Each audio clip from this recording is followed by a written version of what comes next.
अब बीएसएनएल देगा जियो को तगड़ी पटकनी। टाटा के बाद स्टारलिंक का भी मिला बीएसएनएल को साथ। ना रहेगी नेटवर्क की समस्या, ना होगी अब कॉल ब्रेक।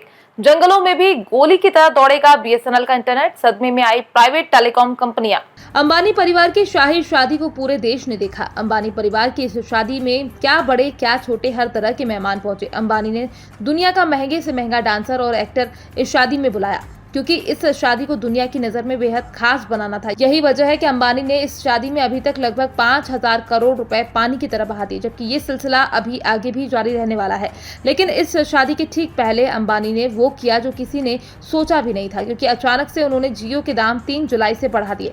दाम भी पूरे 25% तक। जियो के दाम बढ़ते ही एयरटेल और वी ने भी अपने दाम बढ़ाने का ऐलान कर दिया। जियो के दाम बढ़ने के बाद लोग बेहद नाराज हो गए। सोशल मीडिया पर लोग कहने लगे कि लगता है अंबानी बेटे की शादी का सारा खर्चा लोगों से ही वसूल करने वाले हैं। तभी शादी से ठीक पहले जियो के दाम बढ़ा दिए।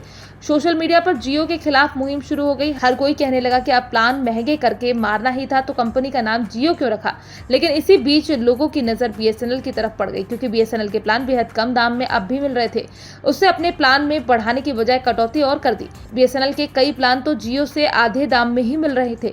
ऐसे में लोगों ने ट्विटर पर पोर्ट टू बीएसएनएल की मुहिम शुरू कर दी। रोजाना लाखों नए ग्राहक बीएसएनएल से जुड़ने लगे। इस तरह से बीएसएनएल की बैठे बिठाए चांदी हो गई, क्योंकि 3 जुलाई से पहले बीएसएनएल के ग्राहकों की संख्या बेहद कम हो गई थी, जो अब कई गुना बढ़ गई है। ग्राहकों का ये प्यार देखकर बीएसएनएल ने भी मौके पर चौका लगा दिया। बीएसएनएल ने ग्राहकों से अपने नेटवर्क में सुधार लाने, इंटरनेट की स्पीड बढ़ाने का वादा कर दिया।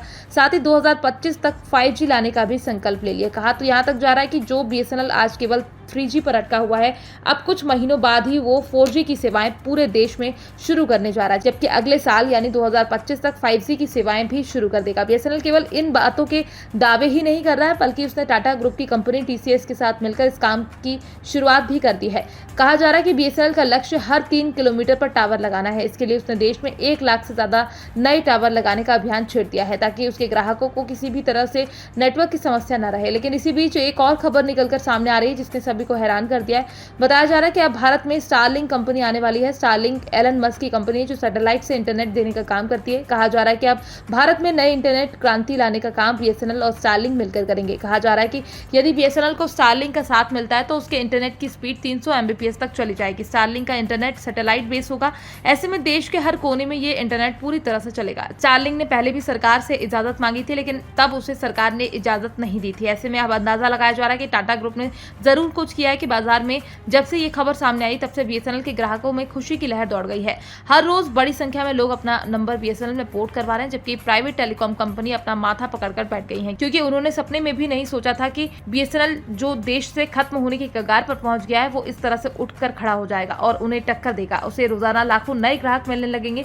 बहरहाल ऐसा भी हो सकता है कि अब प्राइवेट टेलीकॉम कंपनियां अपने दावों में कटौती भी करें, क्योंकि उनका ये दाव अब उल्टा पड़ गया है। ये बात तो साफ तौर पर जाहिर हो रही है। Bureau report, PDN news.